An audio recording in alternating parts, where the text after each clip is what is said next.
Hello दोस्तों, आइए सुनते हैं आज की कहानी।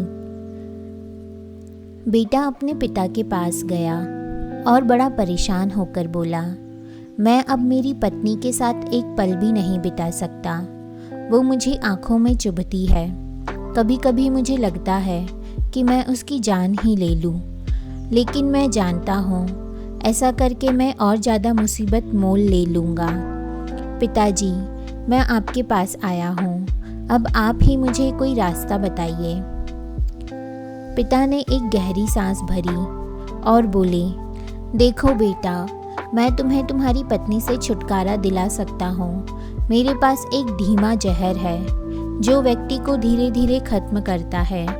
मैं तुम्हें वो देने के लिए तैयार हूँ, बस तुम्हें मेरी एक शर्त माननी होगी। दरअसल ये शर्त भी तुम्हारे भले के लिए ही है। तुम्हें आज से ही अपनी पत्नी से अच्छे से व्यवहार करना होगा, उससे प्यार से बात करनी होगी, उसका एक बच्चे की तरह ख्याल रखना होगा, उसकी बातें, उसकी शिकायतें सुननी होगी। और ये सब इसलिए ताकि जब वो मरे तो किसी को तुम पर शक ना हो। थोड़ी देर तक वहाँ एक शांति छाई रही। फिर पिता ने कहा कि अगर ये सारी बातें तुम्हें ठीक लगे तो उस डिब्बी में वो सफ़ेद पाउडर है, उसे रोज़ थोड़ा थोड़ा अपनी पत्नी के खाने में डालते रहना। बेटे ने वो डब्बी उठाई और वहाँ से चला गया।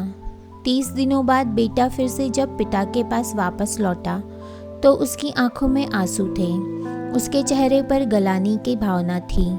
वह अपने पिता के पैरों में गिर पड़ा और बोला, पिताजी, मैं अब अपनी पत्नी को नहीं मारना चाहता, मैं उससे बहुत प्यार करता हूँ। आप उस जहर का असर खत्म हो जाए ऐसा कुछ कीजिए।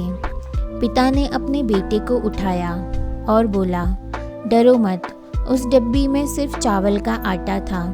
असली जहर तो तुम्हारे मन में था, और मैंने जो तुम्हें शर्तें बताई थी वो उस जहर का तोड़ था। आप जब अपने मन में द्वेष, ईर्ष्या, गुस्सा, शक जैसे जहर को बना देते हो तो वह आपको अपनों से दूर कर ही देते हैं। उससे निपटने का यही तरीका है कि अपनों की बात सुने, अपनों का ख्याल रखें, दया भाव रखें, माफ़ करना सीखें और ज़्यादा अपेक्षा ना करें।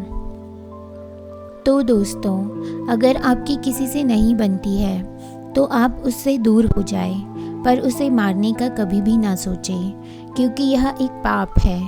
पाप से ज़्यादा यह आपके लिए बहुत बड़ी मुसीबत खड़ी कर सकता है। तो आशा करती हूँ कि आपको यह कहानी पसंद आई होगी।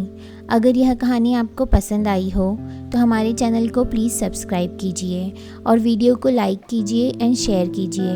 मैं मिलती हूँ आपसे अगली कहानी में, तब तक के लिए बाय बाय।